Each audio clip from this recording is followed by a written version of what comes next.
जय हिंद दोस्तों। हम हैं अक्षय सर नारदीगंज वाले और आप देख रहे हैं क्लास 12। और क्लास 12 में फिजिक्स में आज का जो हम टॉपिक बताने वाले हैं उसके लिए आपको पिछला क्लास तो कन्फर्म एकदम देखना पड़ेगा। पिछला मतलब इससे 2-3 क्लास पिछला बोल रहे हैं।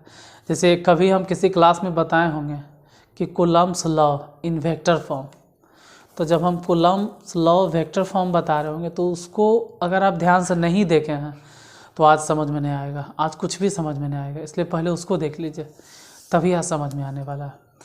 क्योंकि आज हम बतलाने वाले क्या हैं, तो आज का टॉपिक अगर देखोगे तो electric field intensity due to point charge कहेंगे। ये तो आप बता दिए, हाँ बता दिए हैं, लेकिन उसमें बोले थे केस फर्स्ट कि source charge is at the origin. यहाँ पर सोर्स चार्ज ओरिजिन पर नहीं है, सोर्स चार्ज कहीं और है, ओरिजिन से अलग है। जिसे समझने का प्रयास करो। मान लीजिए कि इस तरह का कोई कार्टेशियन प्लेन है, ई वाई एक्सिस हो गया, एक्स एक्सिस हो गया,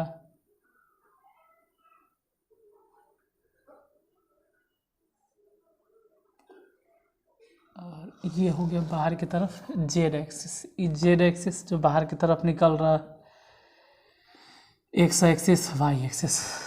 इस बार हम ये मान के चलते हैं कि ओरिजिन है और यहाँ पर नहीं है सोर्स चार्ज, यहाँ पर अब रिसोर्स चार्ज है ए पॉइंट पर, और कहीं बी पॉइंट पर है टेस्ट चार्ज। तो जहाँ पे सोर्स चार्ज है वो ओरिजिन पे नहीं है, बल्कि उसका खुद का पोजीशन वेक्टर है। मान लो R1 है, और जो टेस्ट चार्ज है इसका पोजीशन वेक्टर है R2। अब यही बतलाना है कि सोर्स चार्ज के कारण इस जगह पे जो इलेक्ट्रिक फील्ड इंटेंसिटी बनेगा वो कितना होगा।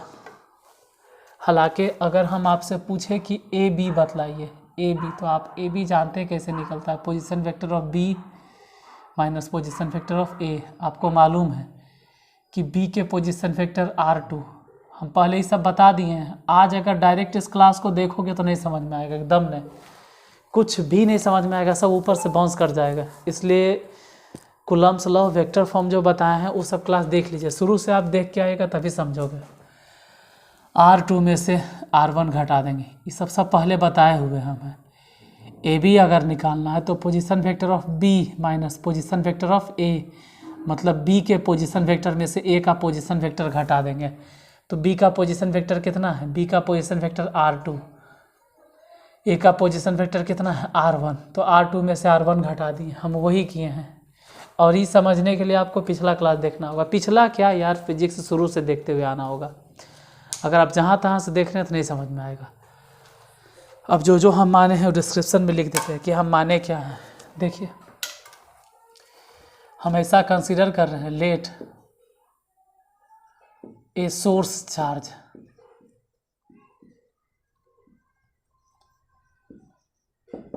Capital Q having position vector R1 and test charge. अच्छा, थोड़ा सा 1 minute. A source charge capital Q is placed, क्योंकि बताना पड़ेगा ना कहाँ है, placed at point A,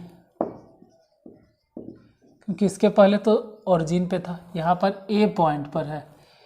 A having position vector, having position vector, जिसका पोजीशन वेक्टर कितना है R1 and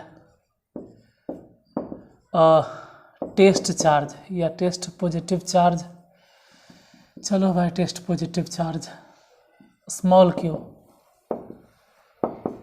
is placed at point B having position vector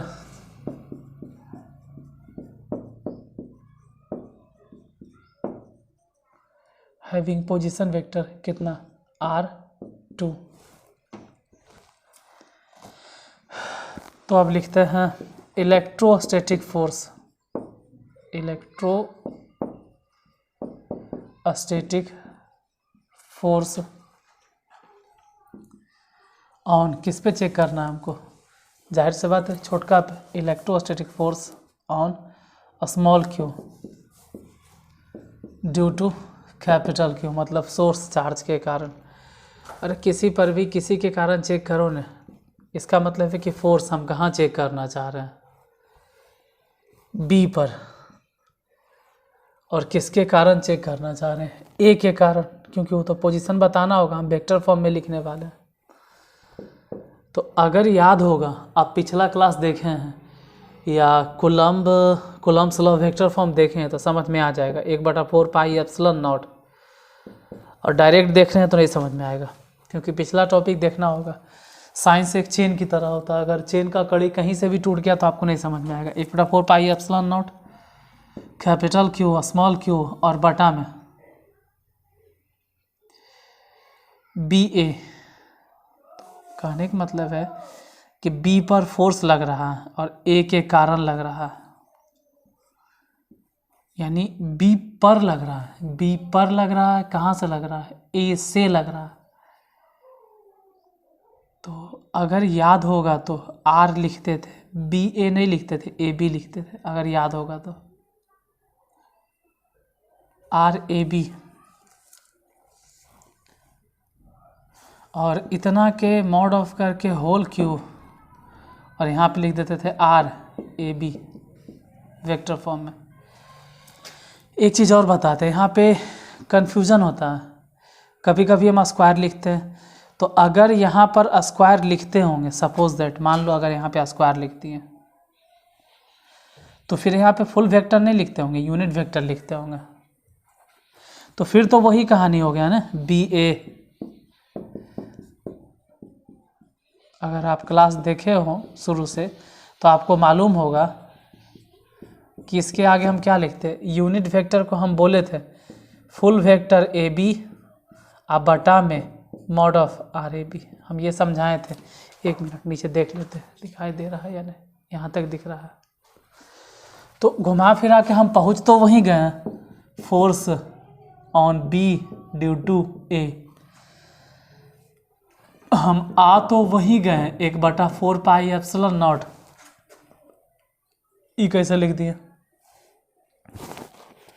तो ये भी हम समझा दिए कि यूनिट वेक्टर को इतना लिखा जा सकता है, ये भी हम बताएं। अब बार बार उसी को रिपीट करेंगे तो हम फिजिक्स में आगे कैसे बढ़ेंगे, आगे भी तो बढ़ना है। अब देखो क्या हो गया, कैपिटल क्यू और स्मॉल क्यू बटा आर ए से बी के होल क्यू, और यहाँ लिख देंगे R A B full vector. तो वही तो हम पहले भी लिखे थे कि अगर यहाँ पे क्यूब लिखते हो तो फुल वेक्टर लिखो, फुल वेक्टर लिखेंगे तो ऑटोमेटिक ही दोनों मिलकर, यहाँ पावर 2 है और यहाँ पावर कितना है 1 है, जो यहाँ पर वही यहाँ पर दोनों मिल जाएगा तो पावर कितना हो गया 3। लेकिन अगर यूनिट वेक्टर लिखते हैं आर ए बी तो आप स्क्वायर से काम चला सकते हैं। तो लास्ट में हम यही लिखे थे, ई फोर्स निकल गया। और ज़्यादा अगर तोड़ते हो B A force on B due to A, तो 1/4 pi epsilon naught capital Q small Q, इसको आप तोड़ सकते हैं। इसको बताए थे कि क्या जानते हैं, final vector position vector of B minus position vector of A. अब बी को बी क्यों लिख रहे हैं, बी का तो पोजीशन वेक्टर मालूम है R2 और ए का पोजीशन वेक्टर मालूम है R1, तो वही लिख देते हैं R2 माइनस R1 के होल क्यूब वेक्टर फॉर्म में। यहाँ पे हो जाएगा R2 माइनस R1, ऐसे किसे लिखे, अरे पोजीशन वेक्टर ऑफ बी मतलब बाद वाले में से पहले वाले को घटा देते हैं, तो बी का पोजीशन वेक्टर R2 और इसका हो गया R1। ये तो फोर्स निकल गया। अब हम लिखेंगे कि वी नो दैट, भले जाने चाहे नहीं जाने, लेकिन ई बराबर फॉर्मूला जानते हैं कि फोर्स बटा क्या होता है टेस्ट चार्ज, टेस्ट चार्ज से ही भागा देते हैं। तो इलेक्ट्रिक फील्ड इंटेंसिटी निकल गया 1/q टेस्ट चार्ज।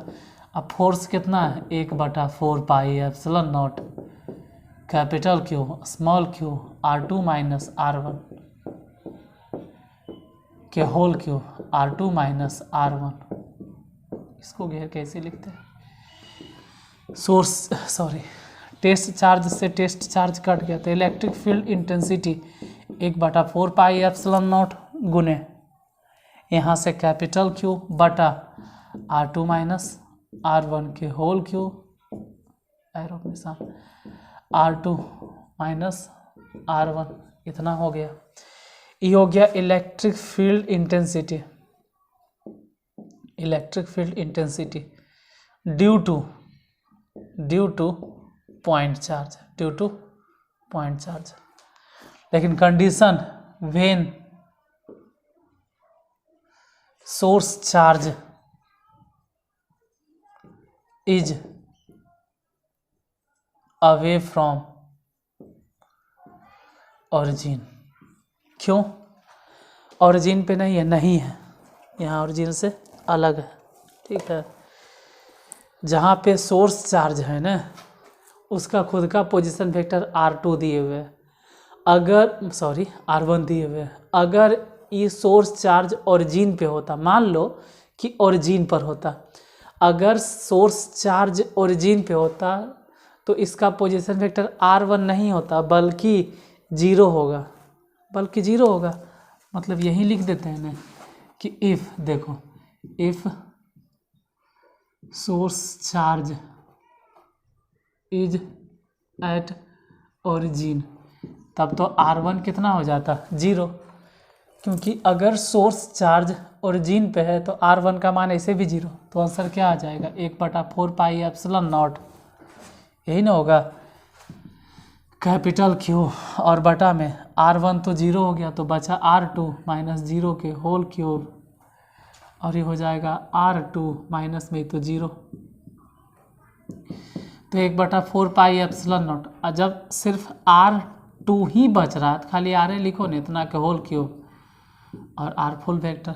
लेकिन ध्यान रहे कि 1/4 pi epsilon not E full vector लिखे हैं, तब अगर हम ऐसे लिख देते हैं कि R के स्क्वायर तो सिर्फ यहाँ पे यूनिट वेक्टर लिखना होगा, याद करो। अरे ऐसे कैसे हो गया, देखो पता नहीं उतना दूर लिखते हैं दिखाई देता है कि नहीं, हम लिख तो देते हैं दिखाई भी नहीं दे रहा।